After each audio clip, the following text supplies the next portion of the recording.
Atul Prasad sir के द्वारा जो 20 तारीख के दिन रिजल्ट आने वाली है, इस पर बहाली के ऊपर असर पड़ेगी या नहीं पड़ेगी? 20 तारीख को अगर बीएड के फेवर में रिजल्ट आता है तो कट ऑफ पे बहुत बड़ा असर पड़ेगा। कट ऑफ पे बहुत बड़ा असर पड़ेगा, उछाल लेगा कट ऑफ। जनरल का जो मैं 55-53 बोल रहा हूँ, हो सकता है 65-67 चला जाए, तो उछाल लेगा। इसलिए मुझे लगता है कि अभी तो मैं तो बस शुभकामना ही दूंगा। मेरा कलेजा फट जाता है, इतनी मेहनत लोगों ने किया, सड़क पर सो के परीक्षा दिया, अब फॉर्म भरवा लिए थे, चलो यहाँ तक सही था, परीक्षा क्यों ले लिए? जब पता चल गया था कि सुप्रीम कोर्ट ने रोक दिया, तो सबसे बड़ा अपराध ये हुआ बच्चों के साथ। ऐसा होना नहीं चाहिए था उनके साथ, तो ज़्यादा चांस है कि नहीं होगा। तो ऐसे में जो सीटें बीएड के लिए रिजर्व है, मान लीजिए उनके विरोध में जाता है, तो फिर क्या करेंगे कि जो सीटें बीएड के लिए रिजर्व किए थे, उन सीटों पर फिर से जिनका नहीं हुआ है उनका मेरिट बना दिया जाएगा। यही दो कंडीशन। निश्चित रूप से आयोग 5% का रिलैक्सेशन देगी, अब मिल गया तो नहीं देगी। सर, ये देखा जाए तो आयोग की तरफ से 2 रिजल्ट बना है, एक इंक्लूडिंग विथ बीएड बना है और एक अकेला केवल डीएलएड का बना है। लेकिन आयोग के द्वारा अभी तक ये जारी नहीं किया गया कि हम बीएड को निकाल दिए कि नहीं निकालें, अभी तक कोई ऐसा लेटर नहीं आया है। तो सर, क्या किस प्रकार का रिजल्ट आयोग के द्वारा पेश किया जा सकता है? देखिए सर, अगर बीएड कैंडिडेट नहीं है, हमारे पास मेरिट कम जा रहा है। सुप्रीम कोर्ट का फैसला जो आया सर, उसके अनुसार हमने सर से अनुसार ही बता रहा हूँ, बीएड बाहर तो हो सकता है डीएलएड। नमस्कार दोस्तों, आप देख रहे हैं एमएसपी नेटवर्क। मेरे साथ रजनीश सर मौजूद है मिशन IAS 50 के, और आज मैं जानने वाला हूं कि जो नई आंसर की जारी हुई है और जो नया रिजल्ट आने वाला है, इसके ऊपर सर से बात करना चाहता हूं। नमस्कार आपको, थैंक यू। आप जो भी बच्चों के लिए काम कर रहे हैं, इसके लिए धन्यवाद आपको। पहले सर, आयोग के द्वारा एक आंसर की जारी किया गया फिर से, मतलब ये दोबारा आंसर की फिर से जारी किया गया। इसमें लगभग 6 नंबर लड़कों की और 3 नंबर लड़कियों की फ्लक्चुएट चेंज हुई है। तो सर, क्या इसके ऊपर कटअप पे कोई प्रभाव पड़ेगा क्या? बिल्कुल पड़ेगा, लेकिन जो चेंज हुआ है मार्क्स, उसमें 60 से, मेरा जो आकलन है 60 से 70% बच्चों का मार्क्स और कमा है, बढ़ा नहीं है। 30 से 40% बच्चों का मार्क्स ही बढ़ा है, मैंने ज़्यादातर बच्चों के मार्क्स कम हुए हैं। तो बिल्कुल मेरिट पे असर पड़ेगा, और मेरिट पे असर पड़ेगा 2-3 मार्क्स का बॉयज़ में और 1-2 नंबर का गर्ल्स में असर पड़ना है। यानी जो हम 55 हाईएस्ट मेरिट बता रहे थे आपको पिछली बार। सर, एक बार एक आंसर की मिलाने के बाद लोगों को बहुत प्रॉब्लम हो रही है। तो सर, जो आंसर की मिलाने के बाद प्रॉब्लम हो रही है, बहुत लोग का कटअप जो फ्लक्चुएट कर रहा है, अप डाउन हो रहा है, फिर से बता दीजिए टोटल लोगों का कितना कटअप आ सकता है? हाँ बिल्कुल, हमने पिछली बार 55 बताया था बॉयज जनरल, और गर्ल्स जनरल का 50 to 53 बताया था। तो 55 तो इस बार अनहोनी होगा, तभी ये 55 जाएगा। 55 भी अब नहीं जाएगा। अधिकतम बॉयज़ का मेरिट मेरे हिसाब से 52-53 जनरल बॉयज़, जनरल BC2 और EWS का मेरिट 48 से 50 के बीच होगा। उसके बाद BC1 बॉयज़ का मेरिट ये रहेगा 44 से 46 के बीच, और SC बॉयज़ का मेरिट 40-42 के आसपास रहेगा। ST बॉयज़, चूँकि सीटें कम होती हैं ST में, तो ST में सीटें कम होती हैं, तो ST में सीटें कम होती हैं, तो ST का मेरिट जनरल के आसपास ही रहेगा। मतलब आप मान सकते हैं EWS से थोड़ा अधिक, 50 के आसपास। अगर गर्ल्स की बात करेंगे तो जनरल गर्ल्स में कोई ज़्यादा प्रभाव नहीं पड़ेगा, 1 मार्क्स का या 2 मार्क्स का प्रभाव पड़ेगा। मैंने पिछली बार 50-52 बताया था जनरल गर्ल्स का, इस बार बता रहा हूँ 48 से 50 के बीच में जनरल गर्ल्स होंगी, तो उनका रिजल्ट हो जाएगा। जो EWS गर्ल्स, OBC2 गर्ल्स, इनका मेरिट आप मान के चलिए 45-47 के बीच में रहेगा। अगर BC1 गर्ल्स की बात करेंगे तो 40-42 के बीच रहेगा, और SC गर्ल्स के मेरिट 37-38 के आसपास रहने की संभावना है। और अगर ST गर्ल्स की बात करेंगे तो ये करीब 46-47 के आसपास जाएगा। तो यही मेरा मेरिट का मतलब मैक्सिमम है कि 53 जाएगा मेरे हिसाब से। लेकिन मैं पिछला मेरिट 55 जो बताया, मतलब 55 से पार तो अब तो बिल्कुल पॉसिबल नहीं है। जिस तरीके का मार्क्स लोगों का घटा है, मैंने अनहोनी हो, देखिए अनहोनी का कुछ नहीं कहा जा सकता, 55 भी जा सकता है। मतलब ये नहीं कहा बच्चा कि सर 53 आपने दोबारा बताया था, ये तो 55 चला गया, मतलब 55 भी जा सकता है गुरु। ये कॉम्पिटिशन का एग्जाम है, पर मुझे कभी नहीं लगता, 95% लग रहा है कि 53 हाईएस्ट है। 53 से ज़्यादा मेरिट नहीं जाएगा, ये मुझे अभी भी लग रहा है। लेकिन बहुत ज़्यादा हुआ, 5% में गलत हो गया तो 55 जाएगा, पर इससे ज़्यादा तो किसी कीमत पर नहीं जाएगा। तो मैंने कटोरी में बताया, तो लोगों का, ज़्यादातर लोगों का गलत हुआ है, इस वजह से कम मुझे लगता है डाउन होगा। देखा जाए तो हैंडीकैप्ड महिला का और हैंडीकैप्ड बच्चे का और उर्दू का और साथ साथ फ्रीडम फाइटर का। तो उर्दू यहाँ नहीं है ना, उर्दू में जो है आप ये हैंडीकैप्ड महिला, हैंडीकैप्ड पुरुष की बात करेंगे तो हैंडीकैप्ड का मेरिट SC के आसपास में होगा, SC से कम ही होगा, ज़्यादा नहीं। कितना मार्क्स हो सकता है सर? बस मान के चलो 36, 37, 38 यही। और हैंडीकैप्ड पुरुष जो है, हैंडीकैप्ड पुरुष का 40 के आसपास, 40 मतलब 38-40। हैंडीकैप्ड महिला जो है वो 35-37। सरकार कह रही है कि अगर बीएड को अगर बाहर हो जाता है तो डीएलएड जो है उस पर 5% रिलैक्सेशन देगी, क्योंकि 75% सीट भरने का बात अतुल सर ने पहले ही कहा था। तो सर इसके ऊपर क्या कहना चाहिए? देखिए सर, रिलैक्सेशन की बात, जहाँ तक रिलैक्सेशन की बात है ना सर, तो ये प्रॉब्लम क्या है कि अगर सीटें फुल हो जाएंगी, जितना कट ऑफ आ रहा है उसी के दायरे में, छूट क्यों देंगे वो? अगर सर डीएलएड कैंडिडेट है ही नहीं, आज मेरी बात हुई आयोग में, मान लीजिए डीएलएड कैंडिडेट आ जाए, आयोग में मेरी बात हुई सर, और आयोग में बात आपकी हुई तो रिजल्ट से पहले आयोग कैसे डिस्क्लोज कर दिया आपसे कि हमारे पास डीएलएड कैंडिडेट नहीं है, हमारे पास मेरिट कम जा रहा है? सुप्रीम कोर्ट का फैसला जो आया सर, उसके अनुसार हमने सर से उसके अनुसार ही बता रहा हूँ, बीएड बाहर तो उसका डीएलएड में भी उतना, एक दो कंडीशन बता रहा हूँ, डीएलएड में भी उतना मार्क्स अगर आ जाएगा लोगों का जितना कट ऑफ से पार है, कट ऑफ के बाद अगर मिल जाता है उतना बच्चा 100% सीट फुल करने के लिए, तो क्यों छूट देंगे वो? अगर मान लीजिए कि हम यहाँ पर कोई कर्मचारी अपॉइंट कर रहे हैं और मैंने कहा कि 50 कट ऑफ होगा और हमको 50 से पार वाले अगर 5 लोग जरूरत है, 10 लोग मिल गए, हम 50 के नीचे क्यों आएंगे? तो बात ये कि मिल जाएंगे तो क्यों आएंगे, लेकिन अगर नहीं मिलेगा, आयोग बिल्कुल सही कह रही है,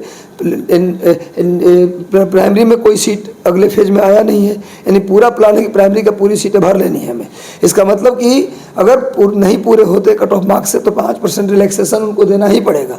अब मुझे लगता है उसी प्लान के तहत प्राइमरी में कोई सीट नहीं आया कि पूरी सीटें भर लेंगे चाहे छूट देना पड़े तब भी। अगर नहीं मिलेगा तो निश्चित रूप से आयोग 5% रिलैक्सेशन देगी, अब मिल गया तो नहीं देगी। सर ये देखा जाए तो आयोग की तरफ से 2 रिजल्ट बना है, एक इंक्लूडिंग विथ बीएड बना है और एक अकेला केवल डीएलएड का बना है, लेकिन आयोग के द्वारा अभी तक ये जारी नहीं किया गया कि हम बीएड को निकाल दिए कि नहीं निकाले, अभी तक कोई ऐसा लेटर नहीं आया है। तो सर क्या किस प्रकार का रिजल्ट आयोग के द्वारा पेश किया जा सकता है? देखिए सर, अगर 20 के पहले रिजल्ट आता है बीआरटी का तो कुछ और रिजल्ट होगा, 20 के बाद आएगा तो कुछ और रिजल्ट होगा। हो सकता है 20 को जो फैसला आना है उस फैसला में कहीं बीएड के फेवर में फैसला आ जाए।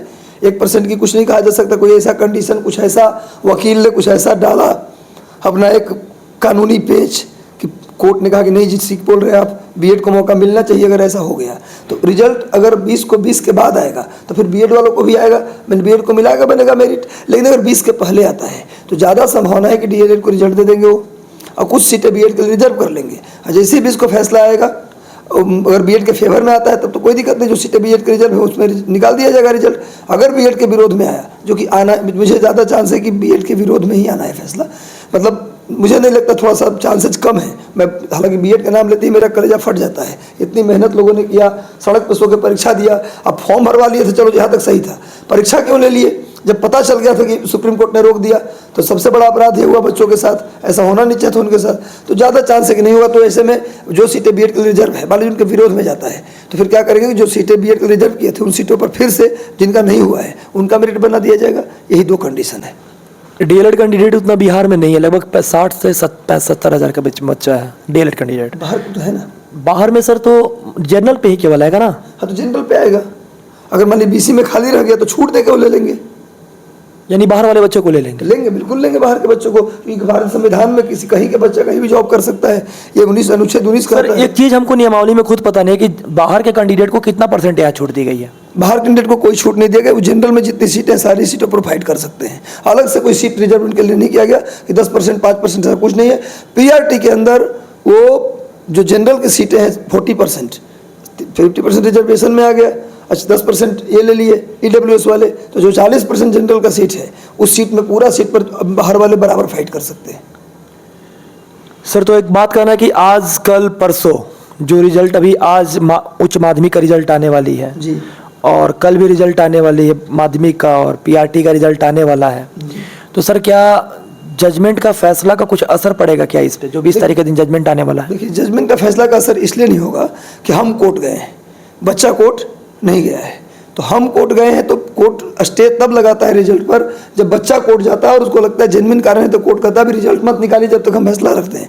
कोर्ट ने रिजल्ट रोकने का कहीं बयान ही नहीं दिया है कि रिजल्ट रोक दीजिए। रिजल्ट रोकने का भी कोर्ट कहती है ना, तो आयोग कहता है उससे कि सर फाइनल रिजल्ट रोक देंगे, हमको रिजल्ट निकाल के प्रोसेस कंप्लीट करने दीजिए। तो कभी एक बार बीपीएससी में ऐसा हो चुका है कि बीपीएससी एक कोई 56-59 है किसी पर था केस, तो उसमें क्या किया था कि कोर्ट ने कहा कि रोक लगा दीजिए रिजल्ट पर। तो उसने क्या कहा कि सर मेंस का रिजल्ट देने दीजिए, हमको इंटरव्यू लेने दीजिए, हम फाइनल रिजल्ट नहीं देंगे।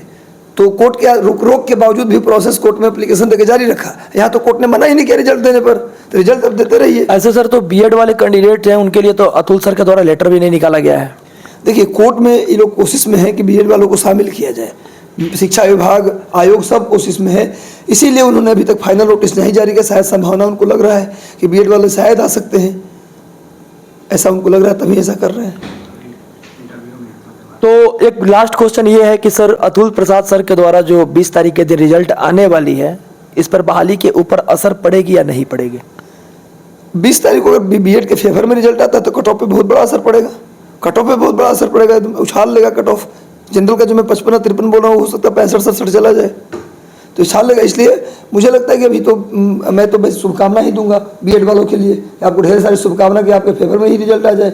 हमारी तो यही शुभकामना दिल से इच्छा भी है। लेकिन मुझे जहाँ तक डिसीजन है, जिस तरीके से और सारे राज्यों में हुआ, मुझे नहीं लगता बीएड के फेवर में 1% भी चांस मुझे लग रहा है। तो बहाली पे असर नहीं ना पड़ेगी कोई सर? असर नहीं सर, बहाली होगा, टाइम से होगा। मैं तो ये भी कह रहा हूँ कि इस महीने सारा वेरिफिकेशन करवा के नवंबर फर्स्ट वीक नहीं तो सेकंड वीक में नियुक्ति पत्र उनको मिल जाएगा, और नवंबर में किसी न किसी स्कूल में ज्वाइनिंग हो जाएगी, मैंने वो अपना योगदान दे देंगे स्कूल में जाकर के, ऐसा मुझे लग रहा है नवंबर तक। एक लास्ट क्वेश्चन सर कि आज देखेंगे डॉक्यूमेंट आया था वेरिफिकेशन की तरफ से, बीपीएससी की तरफ से एक मोहर लगा है, तो सर क्या ये अंतिम बार मोहर, मतलब इसके बाद डॉक्यूमेंट वेरिफिकेशन नहीं होगा? नो, बिल्कुल नहीं। अभी बीपीएससी में तो वही हुआ, डॉक्यूमेंट अपलोड करने बोला, अब बीपीएससी अपना मोहर लगा करके और लोगो लगा करके भेजा।